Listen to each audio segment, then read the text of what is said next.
శ్రీగురుభ్యో నమ. హరి ఓం. శ్రుతిస్మృతిపురాణానామాలయం కరుణాలయం నమామి భగవత్పాద శంకరం లోకశంకరం. ఓం భద్రం కర్ణేభిః శృణుయామ దేవాః భద్రం పశ్యేమాక్షభిర్యజత్రాః స్థిరైరంగైః సుష్ఠువాగుంసస్తనూభిः వ్యశేమ దేవహితం యదాయుః. స్వస్తి న ఇంద్రో వృద్ధశ్రవాः స్వస్తి నః పూషా విశ్వవేదాः స్వస్తి నస్తార్క్ష్యోరిష్టనేమిः స్వస్తి నో బృహస్పతిర్దధాతు. ఓం శాంతి శాంతి శాంతి. ముండకోపనిషత్తు 2 విద్యలు తెలుసుకోవాలి అని స్పష్టంగా చెప్పి, ఇక్కడ 2 అనే మాటని ఉపనిషత్తే స్వయంగా ప్రయోగించినప్పటికీ ఉపనిషత్తు యొక్క హృదయం ఎలా ఉంటుంది అంటే 2 అని పేరే కానీ అవి 2 కాదయ్యా, ఒకటే విద్య. అయితే అది సాధన దశలో, ప్రాథమిక దశలో అపర విద్య అంటాం. దాన్నే ప్రాథమిక దశ దాటి ఆ పై దశలకి వెడితే దాన్నే పరవిద్య అంటాము. కానీ లోకంలో 2గా విభజించి చెప్తేనే బాగా వాళ్ళకి అర్థమవుతుంది అనే ఉద్దేశంతో ఆ విధంగా మేము చెప్పాము అని ఎక్కడా చెప్పలేదు. కానీ మనం అర్థం చేసుకోవలసిన విషయం అదే. ద్వే విద్యే వేదితవ్యే పరాచ అని చెప్పుకొచ్చి అపర విద్యను గురించి చెప్పి తదేతత్ సత్యం అని అక్కడ అదే సత్యం అని చెప్పి, అక్కడ సత్యం అంటే కర్మల యొక్క ఫలితమే అని చెప్పి, ఆ కర్మలు కూడా అగ్నిహోత్రంతో మొదట ప్రారంభిస్తారు కాబట్టి అగ్నిహోత్రాన్ని వర్ణించి, అగ్నిహోత్రంలో ఆ ఆహుతులు సరిగ్గా వేయకపోతే దానివల్ల అనర్థాలు దాపురిస్తాయి అనే విషయాన్ని కూడా చెప్పి, ఇది చాలా ఆయాస బహుళమైనటువంటి పద్ధతి అని చెప్తూ, ఆ తర్వాత పరావిద్యను గురించి కూడా చెప్పినది. ఏమంటున్నది? అథా ఇదానీం అస్మాత్ సాధ్య సాధన స్వరూపాత్ సర్వస్మాత్ సంసారాత్ విరక్తస్య. అంటే అపర విద్యలో సంసారం మీద విరక్తి ఏర్పడటం కష్టం. విరక్తి ఏర్పడాలి. ఆ ఏర్పడేటటువంటి ఆ విధమైన పూర్వజన్మ సంస్కారం ఎవరిలో ఉంటుందో అది వాళ్ళకి ఏర్పడుతుంది. ఆ విధమైన విరక్తిని కలిగించడమే అపర విద్య యొక్క ప్రధాన ఆశయంగా ఆచరణలో పెట్టేవాళ్ళు గ్రహించాలన్నమాట. అటువంటి ఎందుకని అది సాధ్య సాధనాలతో కూడినది. ముందు ఇంతవరకు సాధ్య సాధన సంబంధం, తర్వాత క్రియా కర్మకారక ఫలభేద సంబంధంతో కూడినటువంటి సంసారాన్ని అపర విద్యని వర్ణించి, దాని నుంచి విరక్తి పొందిన వాడికి విరక్తస్య పరస్యాం విద్యాయాం అధికార ప్రదర్శనార్థం. నువ్వు అంతటితోటే అయిపోయిందనుకుంటున్నావేమో, కాదు. నువ్వు తెలుసుకోవలసింది ఇంతకంటే ఉన్నతమైన విద్య ఉన్నది, అంతే కదా. ముందే ఉన్నత విద్యను గురించి ఎవరు చెప్తారు? ముందు పర అవర అంటే తక్కువది, పర అంటే ఎక్కువది. ముందు తక్కువ దాన్ని చెప్పి తర్వాత పర ఎక్కువది చెప్పాలి కదా. ఆ ధర్మం ప్రకారమే చెప్పి ఇప్పుడు అధికార ప్రదర్శనార్థం ఇదం ఉచ్యతే. ఏమంటున్నది? పరీక్ష లోకాన్ కర్మచితాన్ బ్రాహ్మణో నిర్వేదమాయాత్ నాస్తి అకృతః కృతేనా తద్విజ్ఞానార్థం సహ గురుమేవాభిగచ్చేత్ సమిత్పాణి శ్రోత్రియం బ్రహ్మనిష్టం. ఇది పరవిద్యని తెలుసుకోవలసిన విధానం. నువ్వు కస్మిన్ భగవో విజ్ఞాతే సర్వమిదం విజ్ఞాతం భవతి అని శౌనక మహర్షి అడిగాడే అంగిరసుడిని, అది ఇదే. మరి ఇది చెప్పడానికి ముందు అది చెప్పారు, దానికి కారణం చెప్పుకున్నాం. ఏమని చెప్పాలి? ఇప్పుడు నువ్వే ఆలోచించు, మేం చెప్పటం కాదయ్యా, నువ్వే ఆలోచించు, పరీక్షించు. ఏం పరీక్షించమంటారండి? లోకాల్ని పరీక్షించు. పరీక్ష ఏం పరీక్షించమంటారని అడిగితే భగవత్పాదులు ఏం చెప్తున్నారు? యతు ఏతతు ఋగ్వేదాద్యపర విద్యా విషయం స్వాభావిక అవిద్యా కామకర్మ దోషవత్ పురుషానుష్ఠేయం అవిద్యాది దోషవంతం ఏవ పురుషం ప్రతి విహితత్వాత్ తదనుష్ఠాన కార్యభూతాశ్చ లోకాః. అది అంటే ఇదిగో ఇటువంటి వాటితోటే కూడి ఉన్నది అపర విద్య. ఏమిటి? ఋగ్వేదాది అపర విద్య, ఇవన్నీ అపర విద్యలే. అపర విద్యలు అంటే ప్రాథమిక విద్యలని అర్థం. ప్రాథమిక విద్య తర్వాత మాధ్యమిక విద్య, మాధ్యమిక విద్య తర్వాత ఉన్నత విద్య, ఉన్నత విద్య తర్వాత ఉన్నతమైన విద్య. ఇలా ఈ కాలానికే అదే ఉంది. అప్పటి నుంచే వేదకాలం నాటి నుంచే ఇదే విద్యాధర్మం కొనసాగుతోంది. అందులో అలా చెప్పుకోవడంలో తప్పులేదు. స్వాభావిక అవిద్య కామకర్మ దోషవత్ పురుష అనుష్ఠేయం అంటే వాటిని ప్రేరేపించే కర్మలు అనేక దోషాలు గల వ్యక్తి అనుష్ఠిస్తాడు. ఏమున్నాయి ఆ వ్యక్తిలో? అవి పోగొట్టుకోవాలి ముందు. స్వాభావికమైన అవిద్య ఉంది, కామం ఉంది, కర్మ ఉంది, దోషాలు ఉన్నాయి. అటువంటి వ్యక్తి ఆ అగ్నిహోత్రాది కార్యక్రమాల్ని అనుష్ఠింపబడుతున్నది. అవిద్యాది దోషవంతం. అపర విద్యలో అవిద్య ఉంది. ఏవ పురుషం ప్రతి, అది అవిద్యాదివంతుడైనటువంటి పురుషుణ్ణి గురించియే అవి విధించబడ్డాయి ఆ కర్మలని. తద్ అనుష్ఠాన కార్యభూతాశ్చ, దానికి అనుష్ఠానానికి కార్యభూతాలైనటువంటివన్నీ కూడా లోకాః. సరే, అది పరీక్ష లోకాన్. ఇప్పుడు అటువంటి కర్మలు అవిద్యతో కూడిన కామకర్మలతో ఫలితంతో కూడిన కర్మల్ని నువ్వు ఆచరిస్తే ఏ లోకాలు వస్తాయో తెలుసా? దక్షిణ ఉత్తర మార్గ లక్షణ ఫలభూత. దక్షిణ లోకాలు, ఉత్తర లోకాలు. దక్షిణ లోకాలు అంటే చాంద్రమస లోకం పర్యంతం, ఉత్తర లోకం అంటే సూర్యలోకం పర్యంతం ఇవి వస్తాయి. అవి ఏమిటి? ఏచ విహిత అకరణ ప్రతిషేధ అతిక్రమ దోష సాధ్యాః. అవి అందులో విధించబడినటువంటి అకరణ విధితాలని అకరణం, విధించబడిన వాటిని చెయ్యలేకపోవటం, ప్రతిషేధ అతిక్రమణం, ఇలా చేయకూడదు అని చెప్పిన వాటిని అతిక్రమించి అలాగే చేయటం. ఇవి దోషాలు ఉన్నాయి వాటిల్లో. నరక తిర్యక్ ప్రేత లక్షణ. అలా చేస్తే ఏమవుతుంది? నరకం, తిర్యక్ జంతువుల రూపాలు, ప్రేత లక్షణాలు ఇవన్నీ వచ్చి పడతాయి. తాన్ పరీక్ష. అలాంటి అవిద్యా కామ కర్మలతో కూడినటువంటి క్రియాకలాపం కర్మలు నిర్వహిస్తే ఇదిగో ఈ నరక తిర్యక్ ప్రేత లక్షణాలతో కూడిన లోకాలు వచ్చి పడతాయి అనే విషయాన్ని నువ్వు బాగా పరీక్షించు. నీకు ఈ లోకాలు కావాలా? అదేంటండి, నేను ఎంతో భక్తి శ్రద్ధలతో, నువ్వు ఎంత భక్తి శ్రద్ధలతో చేసినా వాటికి ఇదే ఫలితం.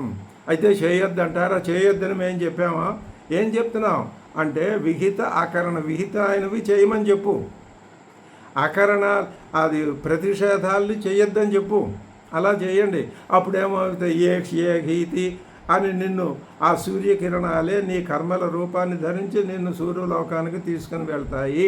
అక్కడ నువ్వు చంద్రలోకంలో ఉన్నదానికంటే ఎక్కువ కాలం ఉంటావు, మంచి ఉన్నత స్థితిని అనుభవిస్తావు, మళ్ళీ ఉత్తమ జన్మ కలుగుతుంది, మళ్ళీ అవే కర్మలను ఆచరించడం. అదేవిధంగా నీకు చాలా కాలం చాలా జన్మలు జరుగుతాయి. అది మంచిదే, నువ్వు అలా చేయవలసిందే. అలా కొంతకాలం కొన్ని జన్మల పర్యంతం జరిగితే అప్పుడు మేము ఇప్పుడు చెప్పే మాట నీకు అర్థమవుతుంది. పరీక్ష ఎలా పరీక్షించమంటారండి? ప్రత్యక్ష అనుమాన ఉపమాన ఆగమకి. ప్రత్యక్షంగా చూసి తెలుసుకో, అనుమాన ప్రమాణంతో తెలుసుకో, దృష్టాంతాలు చెప్తాం మేము, ఆ దృష్టాంతాల ద్వారా తెలుసుకుని సర్వతః యాథాత్మ్యేన వాటిని యథార్థ దృష్టితో అవధార్య చూసి ఇప్పుడు ఏం చేయాలి? నువ్వు లోకాన్ని పరీక్ష, లోకాన్ని అవి ఏమిటి? కర్మచితాన్ సంసారగతి భూతాన్. ఆ లోకాలన్నీ నీకు సంసార గతిలోకి తీసుకొచ్చి పడేస్తాయి. అవ్యక్తాది స్థావరాంతాన్, ఎక్కడి నుంచి ఎక్కడికి, అవ్యక్తం నుంచి స్థావరాంతం వరకు, చెట్లు చేమల వరకు నిన్ను ఆ జన్మల్లో పడేస్తాయి. వ్యాకృత అవ్యాకృత లక్షణాలు, అదేమో ఆ కర్మలో ఈ లోకాలు కొన్ని వ్యాకృతమైనప్పుడు వ్యాకృతమై కనిపిస్తాయి, అవి లేనప్పుడు అవ్యాకృతంగా ఆ పరమాత్మలోనే, ఆ అక్షర పరబ్రహ్మలోనే అవ్యాకృతంగా అలా ఉంటాయి.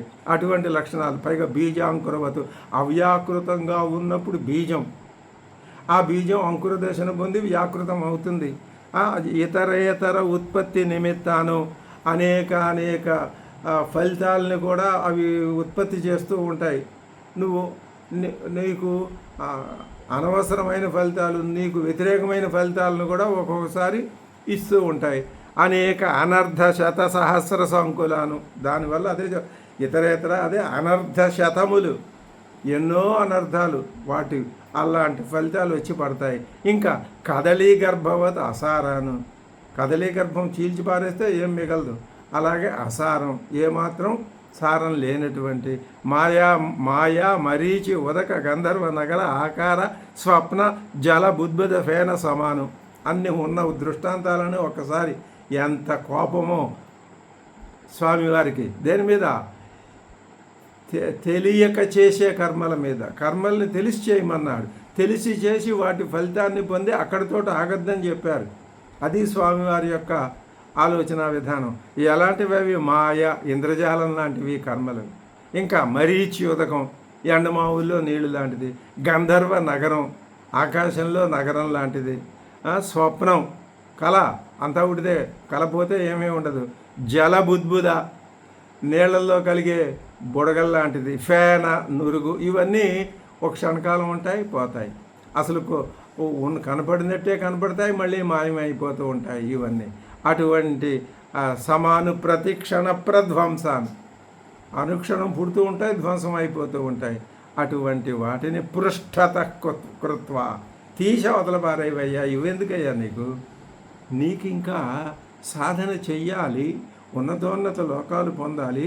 అసలు ఈ లోక అతీతమైనటువంటి శక్తి ఏది ఉన్నదో అది నేను తెలుసుకోవాలి. నువ్వు అడిగావుగా ముందు ప్రశ్న, ఆ ఒక్క ప్రశ్న మీద మొత్తం ఉపనిషత్ అంతా నిర్మితమై ఉన్నది. ఏం ప్రశ్న? కస్మిన్ భగవో విజ్ఞాతే సర్వమిదం విజ్ఞాతం భవతి. ఇవన్నీ మేము ఎలా చెప్తున్నాం? మాకు ఆ పరబ్రహ్మ తెలుసు. పరబ్రహ్మతో పోల్చి చూసుకున్నప్పుడు ఇవన్నీ పనికిరానివే. అందుకని మేము చెప్తున్నాం. అపృషత కృత్వ అవిద్యా కామదోష ప్రవర్తిత కర్మచితాన్ ధర్మాధర్మ నిర్వర్తితాన్ లోకాన్, తీసే ధర్మాధర్మాల చేత ఈ కార్యములు సాధనకు అనుకూలమైన ఈ కార్యాలన్నింటినీ తీసేసి, ఎవరండి అంటే పరీక్ష లోకాన్ కర్మచితాన్, కర్మల చేత ఆ కర్మల యొక్క ఫలితంగా పొందబడుతున్నటువంటి లోకాల్ని పరీక్ష్య లోకాన్ కర్మచితాన్ బ్రాహ్మణ. బ్రాహ్మణ అంటే అర్థం చెప్తున్నారు. బ్రాహ్మణస్య ఏవ విశేషత అధికార, విశేషత ప్రత్యేకించి ఇది అధికారం. ఇప్పుడు ఆ పరవిద్యను గురించి తెలుసుకునే అధికారం ఒక బ్రాహ్మణుడికే ఉన్నది. విశేషత అంటే అర్థం ఏంటనమాట? ప్రత్యేకించి ఇంకెవరికీ లేదు. ఎందుకని? ఇతడే ఎప్పుడూ బ్రహ్మనిష్టలో ఉంటాడు. ఎప్పుడూ బ్రహ్మనిష్టలో ఉండేవాడిని బ్రాహ్మణుడు అంటారు. ఎవరైనా కావచ్చు. ఇంకా మిగతా ఇందులో చర్చనీయ అంశాలు అక్కర్లేదు. అధికార సర్వత్యాగేన బ్రహ్మ విద్యాయాం ఇది బ్రాహ్మణ గ్రంథం. అదే చెప్పారుగా, అధికార సర్వత్యాగేన బ్రహ్మ విద్య. ఎవరైతే వాడు సర్వత్యాగేన నిరంతరం బ్రహ్మ విద్యలో ఎవరైతే బ్రహ్మనిష్ఠుడై ఉంటాడో, అందుకని అటువంటి వాడు బ్రాహ్మణుడు అని ఆ బ్రాహ్మణ అనే పదాన్ని స్వీకరించారు. పరీక్ష లోకాన్ కింకుర్య, ఏం చేయమంటారండి? ఏం చేయమంటారా? ఇది ఉచిత నిర్వేదం ఆయాత్, నిర్వేదాన్ని పొందాలి. నిర్వేదం అంటే ఏమిటండి? నిఃపూర్వో విధి అత్ర వైరాగ్యార్థే. నిస్ అనే ఉపసర్గతో ముందున్నటువంటి విధి అంటే ఇక్కడ వైరాగ్యం అని అర్థం. విధి అంటే తెలుసుకోవటం, నిస్సు విధి అంటే వైరాగ్యం. అటువంటి వైరాగ్య ప్రకార ప్రదర్శ్యతే. ఇప్పుడు ప్రదర్శిస్తున్నారు. ఏమని ప్రదర్శిస్తున్నారు?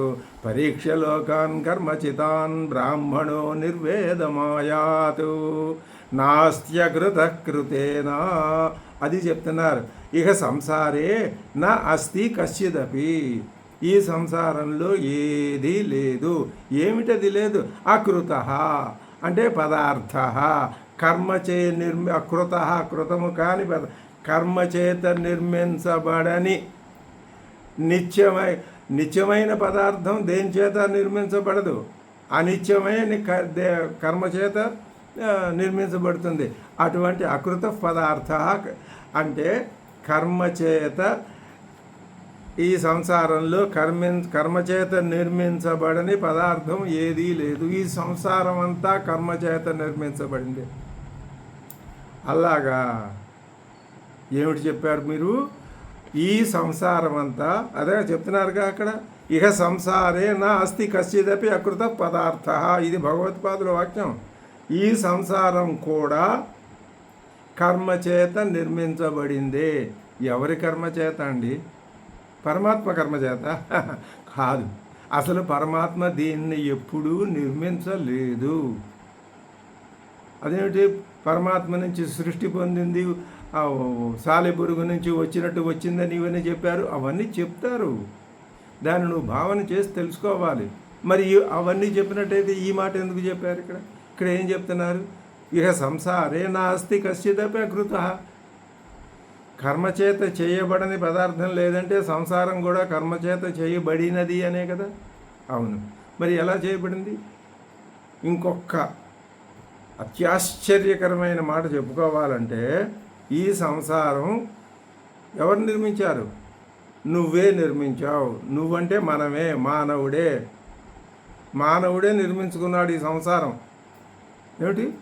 ఈ పర్వతాలు, సముద్రాలు, నదులు, భూమి, ఆకాశం, వాయువు, గ్రహ నక్షత్రం ఇవన్నీ మానవుడు నిర్మించాడా? అవును, మానవుడే నిర్మించుకున్నాడు. ఇది ఎలాగా? ఈ మాట చెప్తే నమ్మాలి కదా. నమ్మటం నమ్మకపోవటం అలా కాదు. ఈ సంసారం అంతా కర్మల చేతనే నిర్మింపబడింది. కర్మలు లేనప్పుడు ఆ కర్మచితమైన లోకాలు ఉండవు. అదే చెప్పారు కదా, పరీక్ష లోకాన్ కర్మచితాన్. లోకాన్ అంటే ఇవే లోకాలు, కర్మచేత చేయబడినటువంటి లోకాలు ఇవి అని తెలుసుకో.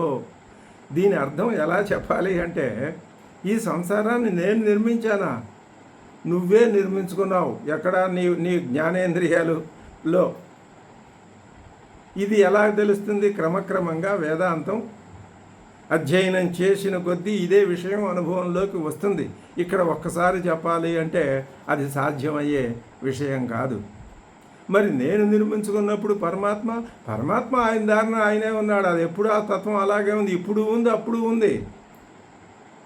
ఇది కూడా అర్థం చేసుకోవాల్సిన విషయమే. సర్వే ఏవ హి లోకాః కర్మచితాః కర్మకృతత్వాత్ చ అనిత్యాః. ఈ లోకాలన్నీ కర్మచేత చేయబడినవే. అప్పుడు మేమేమంటాము అంటే, పరమాత్మే ఈ కర్మ చేసి, ఆయనకేం పని సృష్టించడానికి? అసలు ఆయనలో కర్మలు లేవుగా. కర్మలు ఎక్కడున్నాయి? అవిద్యలో ఉన్నాయి. కర్మలు ఎక్కడున్నాయి? అవిద్యలో ఉన్నాయి. కాబట్టి అవిద్యలో ఉన్న కర్మలను ఆచరిస్తే లోకాలు ఏర్పడినాయి. విద్యలో కర్మలు ఉన్నాయా? లేవు. కాబట్టి అక్కడ లోకాలు ఉన్నాయా? లేవు. ఈ తేడా అర్థమవుతుంది కదా. ఇది చాలా గంభీరమైన లోతైనటువంటి విషయం. ఇదే వేదాంతం మొత్తానికి చాలా ప్రధానమైనటువంటి ఆలోచించవలసినటువంటి విషయం. ఇక్కడే వైరాగ్యం, తర్వాత బ్రహ్మనిష్ట అన్నవి ఇక్కడే తెలుస్తాయి. దీని గురించి ఎంత ఆలోచించి, ఎంత మననం చేసి, ఎంత నిధిధ్యాసనం చేస్తే ఈ జీవితానికి అంత ఉత్తమ ఫలితం ఉంటుంది. అది సర్వే ఏవ హి లోకాః కర్మచితాః కర్మకృతత్వాచ్చ అనిత్యాః. ఇవన్నీ అనిత్యం. నీకు ఈ విషయం అర్థమవుతుందిగా. ఏ విషయం? అనిత్యాలే, అన్నీ అనిత్యాలే. వీటిల్లో నిత్యం ఒకటి లేదు. ఈ అనిత్యత్వం ఎందుకు వచ్చింది వీటికి? కర్మకృతత్వం వలన అనిత్యం వచ్చింది. నిత్యం ఏమిటి? కర్మలు లేనిది నిత్యం, అదేది పరమాత్మ. ఈ తేడా తెలుసుకోవయ్యా చాలు, గట్టెక్కిపోతావు. ఇంకా అంతకంటే ఇంకేం కావాలి వేదాంతం. నా నిత్యం కించిదస్తి అభిప్రాయ. దీంట్లో ఈ సంసారంలో నిత్యం అనేది లేదు అసలు. ఇంకొకటి కూడా, ఈ పరమాత్మ ఈ ఉపాధులన్నీ కల్పించి నిన్ను పట్టుకొచ్చి ఇందులో ఎందుకు పడేసాడు అంటే ఈ విషయం నిన్ను పరిశీలించి తెలుసుకోమనే. అన్ని అదే చెప్పారు కదా, వేటి ద్వారా ప్రత్యక్ష అనుమానం ఉపమాన ఆగమై అన్నిటి వల్ల నువ్వు నిర్ణయం చేసుకో, నీకే ఇచ్చారుగా ఛాయిస్. అదనమాట. సర్వంతు కర్మ అనిత్యస్య ఏవ సాధనం. నీ కర్మంతా సాధనమే దేనికి? అనిత్యానికి. మరి నువ్వు ఏ కర్మన్నా చెయ్యి, అది దేనికి సాధనం అవుతుంది? అనిత్యానికి. అంటే నువ్వు చేసిన ప్రతి కర్మ వలన అనిత్యమైన ఫలితమే వస్తుంది తప్ప నిత్యమనే ఫలితం రాదు. ఇప్పుడు నువ్వు అర్థం చేసుకోవాలి. ఏమిటి నేను దీనికి పరిమితం అయిపోవటమా, దీన్ని వదిలిపెట్టేసి ఆ నిత్యమైన దానికి వెళ్ళటమా? మనలాంటి వాళ్ళమంతా ఇహకృతాత్ పూర్వకృతాత్ తప్పనిసరిగా ఈ దశలు ఇంతకు పూర్వం మనం అనుభవించాం. అందుకనే ఈరోజు కర్మల మీదకి దృష్టి పోదు, అనిత్యం మీదకి దృష్టి పోదు, నిరంతరం నిత్యం మీదనే దృష్టి ఉంటుంది. అందుకనే నిరంతరం ఈ ఉపనిషత్తులు ఇలా ఈ విధంగా చెప్పుకుంటూ ఉండటం. చెప్పింది ఎవరు వింటారు ఎవరు వినరు అది కాదు, చెప్పేవాడు వింటాడుగా. చెప్పేవాడు ఎందుకు చెప్తున్నాడు? తాను వినటం కోసం చెప్పుకుంటున్నాడు. అంత వేదాంతార్థం ఇందులో ఉన్నది. అంత వైరాగ్య భావం తలకి అసలు ఎక్కకపోతే వేదాంతం అర్థం కాదు. పైగా లోకంలో ఇది డ్రై సబ్జెక్ట్ అనే ఒక పెద్ద బిరుదు ఇచ్చారు దీనికి పెద్దలు. డ్రై సబ్జెక్ట్ అట, డ్రై. మరి డ్రై కాంది ఎలా ఉంటుందో తెలియదు. అదిగో చెప్తున్నారుగా భగవత్పాదులు, సర్వంతు కర్మ అనిత్యస్యేవ సాధనం. అసలు ఈ మాటలు తలుచుకుంటుంటే ఒక్కొక్క మాటను గురించి ఎంతసేపు అయినా చెప్పుకోవచ్చు, ఎంతైనా ఆలోచించవచ్చు. యస్మాత్ చతుర్విధం ఏవహి సర్వం కర్మ కార్యం. నువ్వు లోకంలో చేసే కర్మలకి ఆ కర్మల వల్ల ఏర్పడే కార్యం 4 రకాలండి, 5వ రకం లేదండి. ఇలాంటి అద్భుతమైనటువంటి దాన్ని ఏమంటారు నిర్వచనాలు ఇవ్వటంలో స్వామివారిని మించిన వాళ్ళు లేరు. ఏ వ్యాఖ్యాత ఇలాంటి అద్భుతమైన నిర్వచనాలు ఇవ్వలేదు ఎక్కడ, ఏ భాష్యకారుడు కూడా. ఇంక ఇందులో అనుమానం అక్కర్లేదు. ద్వైతంలో అసలు లేవు. ఏమిటా 4? ఉత్పాద్యం, ఆప్యం, సంస్కార్యం, వికార్యం వా. 4 రకాలు నువ్వు చేసేవి. ఏమిటవి 4? అందులో ఉత్పాద్యం అంటే ఉత్పత్తి చేయబడేది. ఉత్పత్తి అంటే నువ్వు తయారు చేస్తావు. ఏమిటండి అది? ఉదాహరణకి ఘటాది, కొండ తయారు చేస్తే వస్తుంది, అది ఉత్పాద్యం. తర్వాత రెండవది ఆప్యం. ఆప్యం అంటే నువ్వు వెళ్ళి పొందాలి, నువ్వు వెళ్ళి దాన్ని సంపాదించుకోవాలి. అదేమిటండి? స్వర్గాది. స్వర్గం ఉంది అక్కడ. నువ్వు స్వర్గంలోకి ప్రవేశించే అర్హతను నువ్వు సంపాదించుకోకపోతే స్వర్గం నీకు రాదు, నీకు దానికి సంబంధం ఉండదు. కాబట్టి స్వర్గం ఆప్యం. ఇందాక ఘటం ఉత్పాద్యం, ఇది ఆప్యం. తర్వాత మూడవది సంస్కార్యం. సంస్కార్యం అంటే ఇంకొక రకంగా పదార్థాలు పొందే విధానం, ఆహారాన్ని పచనం చేయటం, ఇలా తయారు చేసే యంత్రాలు ఇవన్నీ తయారు చేయటం, ఇదంతా దాని కిందే వస్తుంది ఆ సంస్కార్యం. తర్వాత నాలుగవది వికార్యం. వికార్యము అంటే వికారాన్ని కలిగించటం వల్ల పదార్థాలు తయారు చేయటం. ఏమిటిది? పాలని పెరుగులాగా చేయటం, ఇదంతా. కాబట్టి ఉత్పాద్యం, ఆప్యం, సంస్కార్యం, వికార్యం అని 4 రకాలైనటువంటి కర్మలే తప్ప ఇంకొక 5వ కర్మ లేదు. నా అతఃపరం కర్మణాం విషయ అస్తి. రూలింగ్, దీనికి తిరుగులేదు. అతఃపరం కర్మణాం విషయ, కర్మలకు విషయమైనది లేదు. ఈ 4 నిత్యం కావు, అనిత్యమే. అది చెప్పారు. అహంచ నిత్యేన అమృతేన అభయేన కూటస్థేన అచలేన ధ్రువేణ అర్ధేన అర్ధి. ఏం సమాసం అంటే అద్భుతం. ఈ మాటలు చదివితే చాలు ఈ శరీరం ధన్యం అవుతుంది, ఈ ఇంద్రియాలు ధన్యం అవుతాయి, ఈ జన్మ చరితార్థం, ఈ మాటలు ఒక అర్థం తెలుసో తెలియదో అనవసరం. ఈ మాటలు చదువుకుంటే చాలు కదా. పైన పైన కర్మల స్వభావం అని చెప్పారు, ఇక్కడ నిత్యం యొక్క స్వభావం, అది భగవత్పాదుల బోధన అంటే. ఆ విధంగా భగవత్పాదుల బోధనని అర్థం చేసుకోగల శక్తి మనకి ఆ భగవంతుడు ప్రసాదిస్తే ఇంకా అంతకంటే అదృష్టం జీవితంలో ఈ ఉపాధిలో మరొకటి ఉండదు. లక్షల కోట్లు ఎన్ని వచ్చినా అనిత్యం, అవన్నీ ఉండేవి కాదు, పెట్టేవి కాదు. నిత్యంగా ఉండేది నిత్యమే. ఈ ప్రయాణం ఎటువైపు? గృధిమాకర్షి, లోభమొద్దు, నిత్యం వైపుకే ప్రయాణం చెయ్యి. ఇది బాగా మనసులో నాటుకుపోతేనే మనకు ఉపనిషత్తు తేలిగ్గా అర్థమవుతుంది. ఎంత తేలిగ్గా మనకి ముండకోపనిషత్తు అర్థమవుతున్నది అంటే ఎంత తేలిగ్గా, చాలా తేలిగ్గా అర్థం. ఏముంది ఇందులో? ఉపనిషత్తులో కష్టం ఏముంది? ఏమీ లేదు. అయితే శంకర భగవత్పాదుల భాష, ఆ భాషకి అది కూడా పెద్ద, ఆయన ఏమి అంత కఠినతరమైన కాదంబరి లాంటి, లేకపోతే హర్షచరిత్ర లాంటి, మరి లేకపోతే ఇంకా భాగవతం భాష చాలా కఠినంగా ఉంటుందని చెప్తారు. అలాంటి సంస్కృతం ఏం కాదు ఇది, చాలా తేలికైన సంస్కృత భాష. ఏం చెప్తున్నారు? అహంచ, అహం నేను, ఎవరిని? సాధకుడు. నిత్యేన అమృతేన, ఇవన్నీ అర్థమైపోయి, ఈ మాటలు మనకు అన్నీ వచ్చినవే. నిత్యేన అమృతేన అభయేన కూటస్థేన అచలేన ధ్రువేణ అర్ధేన అర్ధి.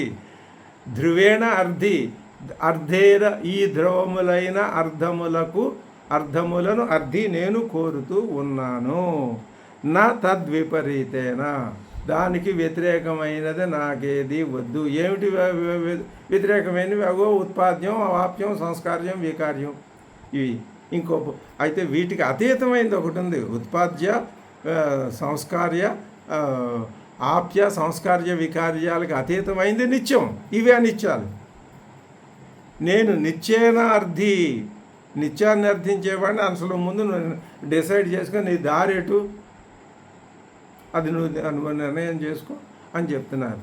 తతః అతః కిం కృతేన కర్మణ ఆయాస బహుళేన అనర్థ సాధనైన. కాబట్టి కృతకర్మ ఎందుకయ్యా? అకృతకర్మను ఇచ్చేవో నిర్విణ్ణ, ఈ విధంగా నిర్విణ్ణుడయి అంటే నిర్వేదమును పొందినవాడై ఏం చేయాలి సాధకుడు? అభయం శివం అకృతం నిత్యం పదం యత్. అకృతం ఆ తయారు చేసుకోబడేది కాదు. ఇగో ఇందాక చెప్పింది, అందుకే చెప్పారు భగవత్పాదులు, ఉత్పాద్యం, ఆప్యం, సంస్కార్యం, వికార్యం, ఇవన్నీ తయారు చేసుకునేవే. అది పరమాత్మ పదం, నీ స్వరూపం నువ్వు తయారు చేసుకునేది ఏమిటయ్యా? పరమాత్మ అంటే నీ స్వరూపమే. అది నీ స్వరూపం నీలో ఉండగా నీ బయట ఉంటుందా? జగత్ స్వరూపం కూడా అదే, నీ స్వరూపం కూడా అదే. కొండలో ఉన్నది అదే, కొండ దాటి బయట ఉన్నది అదే. ఏది? ఆకాశం. ఆకాశం అంతటా ఉంది, అదే కొండలోనూ ఉంది. ఈ సృష్టి యొక్క స్వరూపం అంతటా ఉంది, అదే నీలోనూ ఉంది. అంతటా ఉన్నది దానికి తెలియదు, నేను అంతటా ఉన్నానని. ఎవరికి తెలియాలి? నీకే తెలియాలి. అందుకే నిన్ను సృష్టించాడు మానవుడు, పరమాత్మ. నువ్వు అందుకే పుట్టింది, నిన్ను ఎవరో సృష్టించారని కాదు, నీ కర్మలే నిన్ను సృష్టించాయి. నీకు ఈ ఉపాధి ఎందుకు వచ్చింది? ఆ పరమాత్మకి ఏమీ సంబంధం లేదు, కర్తృత్వం లేదు, భోక్తృత్వం అంతకంటే లేదు. అసలు ఈ లక్షణాలన్నీ ఆయనలో లేవు. ఈ కనిపించే సమస్త లక్షణాలు లేనివాడే ఇది కాదు, ఇది కాదు, ఇది కాదు అని అన్నింటినీ కోటాను కోట్లు నిషేధిస్తే చివరికి ఏది మిగులుతుందో అదే పరమాత్మ. కాబట్టి ఇప్పుడు నువ్వేం చేయాలి? వీటిని లేకుండా చేసుకో. అప్పుడు నీలోను బయట, లోపల బయట అంతటా ఉన్న తత్వం ఏదో నీకు తెలుస్తుంది, అదే నీ స్వరూపం. అదే చెప్తున్నారు. ఇత్యేవం నిర్విణ అభయం శివం అకృతం నిత్యం పదం యతు. అటువంటి నిత్యమైన పదం యతు ఏదైతే ఉన్నదో తద్విజ్ఞానార్థం, అది తెలుసుకోవాలి నువ్వు. ఇప్పుడైనా మనం ఈ మాటలు అనుకుంటున్నాం కానీ ఏం చేయాలి అంటే గురువుని ఆశ్రయించాలి. ఆ గురువు యొక్క అనుగ్రహం అది ఏ జన్మకి ప్రాప్తమో అది ఎలా చెప్పగలం? చెప్పలేము. అప్పటిదాకా ఈ విధమైన అంటే ఈ ప్రశ్నోపనిషత్తులో 1 సంవత్సరం ఉండమన్నారు ఆయన పిప్పలాద మహర్షి 6 శిష్యుల్ని అని అక్కడ ఒక కథ ఉంది. అక్కడ 1 సంవత్సరం అనేది ఒక ప్రతీక. సంవత్సరం అంటే ఓ 100 జన్మలు, ఓ 1000 జన్మలు, ఓ 10,000 జన్మలు ఉండండి. ఉంటున్నాం ఆ 10,000 జన్మల్లోదో 1000 జన్మల్లోదో ఇది జన్మ ఒకటి. ఇలాంటి కొన్ని జన్మలు కలిస్తే అప్పుడు మనకి పిప్పలాద మహర్షి కనిపిస్తాడు అని మనం ఈ విధంగా అర్థం చేసుకోవచ్చును. ఏదైనా మనం భావన చేసి మనకి మనం సమన్వయం చేసుకోవటంలో ఉంటుంది ఉపనిషత్తు అర్థం కావటం అన్నది. ఆ విధమైన సానుకూలమైన హృదయం లేకపోతే, ఆలోచనా శక్తి లేకపోతే ఉపనిషత్తు నీకు అర్థం కాదు. అర్థం కాకపోగా అంత పరస్పర వ్యతిరేకమైనటువంటి భావనలతోటి, తర్వాత వెళ్ళవలసిన దారిలో కాక మరొక దారిలో వెళ్ళే స్థితిని తెచ్చిపెట్టే స్థితి నీకు నువ్వే తెచ్చిపెట్టుకుంటావు. అదో ప్రమాదం ఉంది. అందుకనే ఇచ్చేవం నిర్విణః అభయం శివం అకృతం నిత్య అకృతం. నీకు కృతేనా అది ఎందుకయ్యా? అకృతం అది అసలు దాన్ని ఎవరు తయారు చేయక నీ స్వరూపాన్ని నువ్వు ఒకళ్ళు తయారు చేసేదేమిటి? అది తద్విజ్ఞానార్థం విశేషేణ అధిగమార్థం విజ్ఞానం. జ్ఞానం అంటే థియరీ నేర్చుకోవటం, విజ్ఞానం అంటే దాన్ని ప్రాక్టికల్గా అనుభవంలోకి తెచ్చుకోవటం అని అర్థం చెప్తారు పెద్దలు. తద్విజ్ఞానార్థం అంటే విశేషేణ అధిగమార్థం. అర్థం చేసుకోవటం, అవగాహన చేసుకోవటం, అది నువ్వే అయిపోవటం, ఏదన్నా చెప్పు. అటువంటి అందుకోసం ఆ సాధకుడు ఏం చేయాలి? నిర్విణః అంటే వైరాగ్యాన్ని పొందినవాడై బ్రాహ్మణ, అటువంటి బ్రాహ్మణుడు గురుం ఏవ ఆచార్యం అభిగచ్చేత్ శమదమ దయాది సంపత్ సంపన్నం అభిగచ్చేత్. శమ దమ దయ ఇలాంటి లక్షణాలన్నీ కలిగిన పరమ కారుణికుడైన భగవత్పాదులు, శంకర భగవత్పాదులు వంటి గురువు గారిని అభిగచ్చేత్. ఆయన వెళ్ళి పాదాల మీద పడి నమస్కారం చేసి ఆయన్ని ప్రార్థిస్తే ఆయనకు దయగలిగితే నీకు చెప్తాడు. ఏం చెప్పాలో అది నీ అర్హతను బట్టి చెప్తాడు. శాస్త్రజ్ఞ అపి స్వాతంత్ర్యేణ బ్రహ్మజ్ఞానాన్వేషణం న కుర్యాత్. దీనికి మనం సిద్ధంగానే ఉన్నాం. అంటే ఇప్పుడు ఒక స్కూల్లో జాయిన్ అవ్వటానికి ముందు అసలు ఏమీ తెలియని పసిగుడ్డుని చేర్చరు. ఏవో కొన్ని విషయాలు తెలుస్తాయి, అవి ఇవి. మనం ఒక గురువు దగ్గరికి వెళ్ళవలసిన అవసరం ఈ జన్మలోనో ఏదో జన్మలో ఉంది. గురువులు ఎప్పుడూ ఉంటారు. గురువులు ఉన్నట్టు నీకు తెలియదు, నువ్వు తెలుసుకోలేవు. ఎప్పుడు తెలుసుకోగలవు? ఆ ప్రశ్నోపనిషత్తులో 6 మహర్షులకి ఎంత లోపల విపరీతమైనటువంటి కోరిక కలిగిందో అలాంటి వాళ్ళు తెలుసుకోగలరు.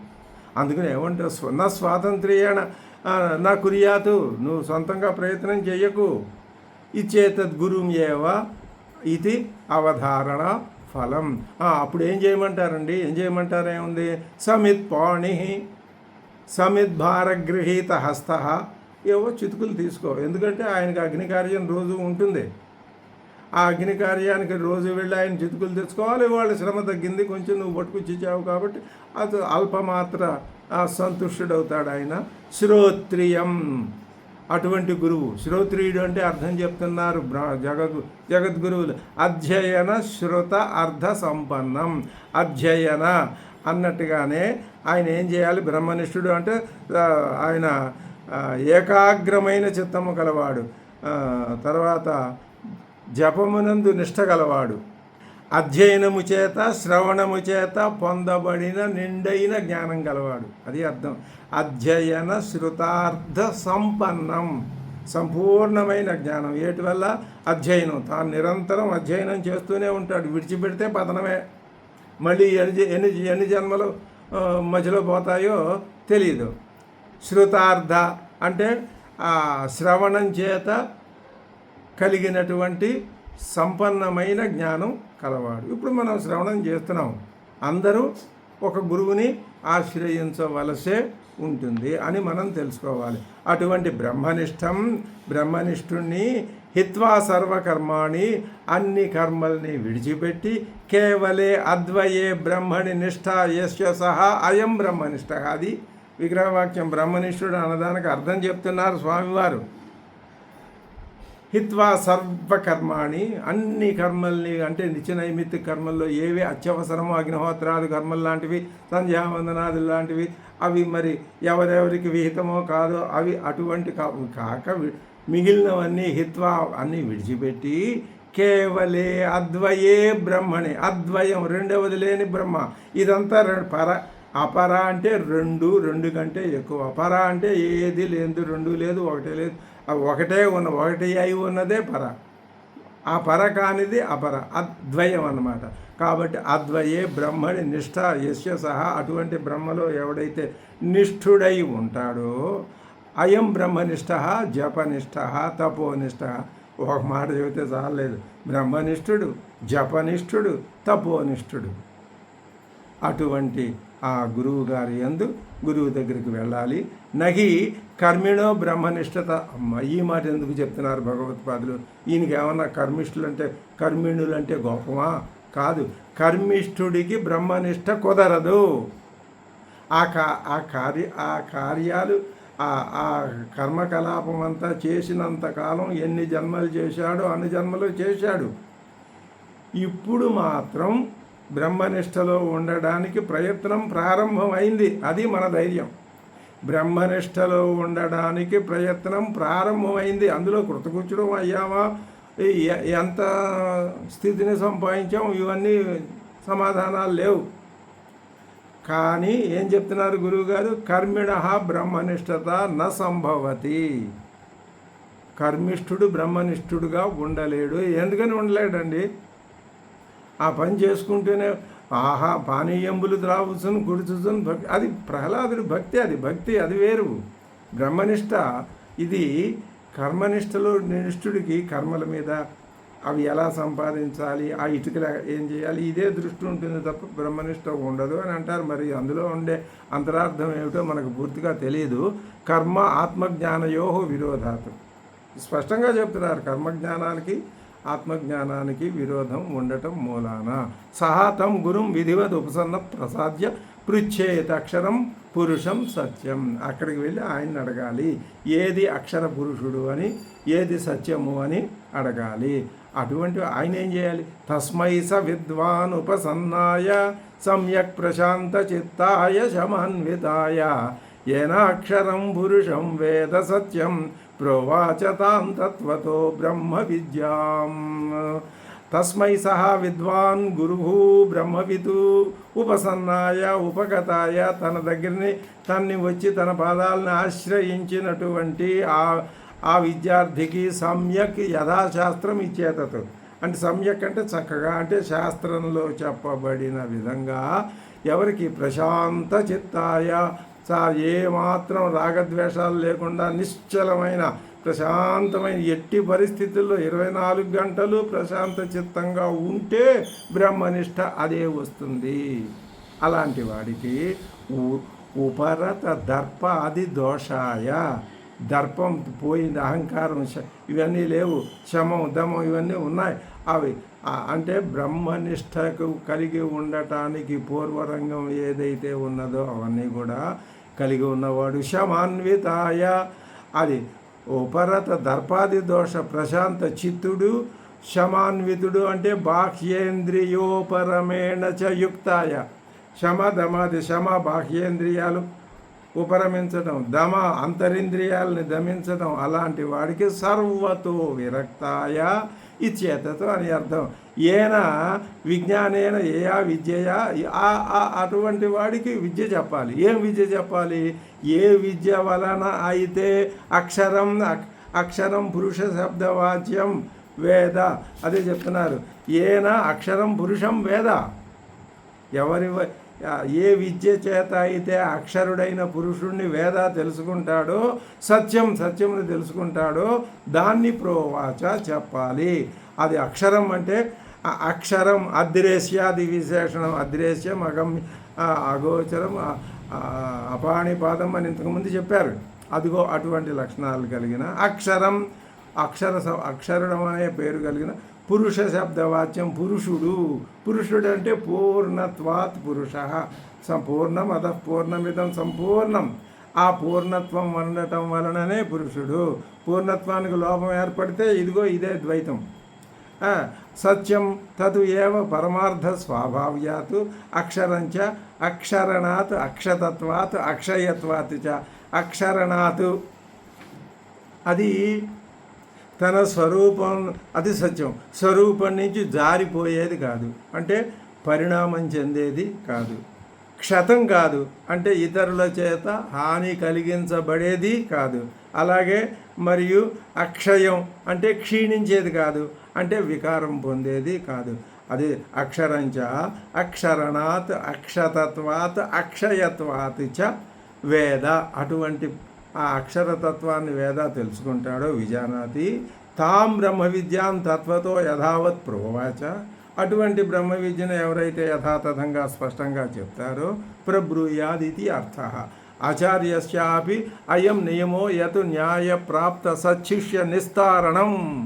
న్యాయంగా తన దగ్గరికి వచ్చినటువంటి విధివత్ పద్ధతి ప్రకారం తన దగ్గరికి వచ్చినటువంటి శాస్త్ర ప్రకారం తనని ఆశ్రయించినటువంటి శిష్య నిస్తారణం, శిష్యుణ్ణి తరింపజేయటమే గురువు యొక్క పని. శిష్యుణ్ణి తరింపజేస్తున్నాడంటే ఆ శిష్యుడితో పాటు గురువు కూడా తరిస్తాడు అనే అర్థము. లేకపోతే అన్నీ తరించి తాను మాత్రం ఇంకా జీవించే ఉన్నాడు కాబట్టి, జీవన్ముక్తుడై ఉన్నాడు కాబట్టి తన దగ్గరికి ఆశ్రయం పొందిన వాళ్ళని ఆ ముక్తి దశలోనికి పంపగలిగినటువంటి వాడు ఆయన ఆ విధంగా చేయాలి అని చెప్పారు. కాబట్టి ఇప్పుడు ఏం చెప్పారనమాట అంటే పరీక్ష లోకాన్ కర్మచితాన్ బ్రాహ్మణో నిర్వేదమాయాత్ నాశ్చ కృతేన తద్విజ్ఞానార్థం స గురుమేవాభిగచ్చేత్ సమిత్పాణి శ్రోత్రియం బ్రహ్మనిష్టం తస్మై స విద్వానుపసన్నాయ సమ్యక్ ప్రశాంతచిత్తాయ శమాన్వితాయ ఏనాక్షరం పురుషం వేద సత్యం ప్రోవాచతాం తత్వతో బ్రహ్మ విద్యాం. అంటే ఇప్పటికీ ముండకోపనిషత్తు ఏం చెప్పింది అంటే క్రమ పద్ధతి ప్రకారం ప్రతి సాధకుడు వివిధ దశల్ని ఒక జన్మలో కాకపోతే అనేక జన్మల్లో వివిధ దశల్ని దాటుకుంటూ అక్షర పురుష తత్వాన్ని తెలుసుకునే స్థితికి చేరుకోవాలి అని చెప్పింది. తర్వాత ఆ అక్షర తత్వాన్ని ఇంకా వివరించి చెప్తారు. ఓం భద్రం కర్ణేభిः శృణుయామ దేవాः భద్రం పశ్యేమ అక్షభిర్యజత్రాः స్థిరైరంగైः స్తుష్టువాగుంసస్తనూభిः వ్యశేమ దేవహితం యదాయుః స్వస్తి న ఇంద్రో వృద్ధశ్రవాः స్వస్తి నః పూషా విశ్వవేదాः స్వస్తి నస్తార్క్ష్యో అరిష్టనేమిः స్వస్తి న బృహస్పతిర్దధాతు. ఓం శాంతి శాంతి శాంతిः.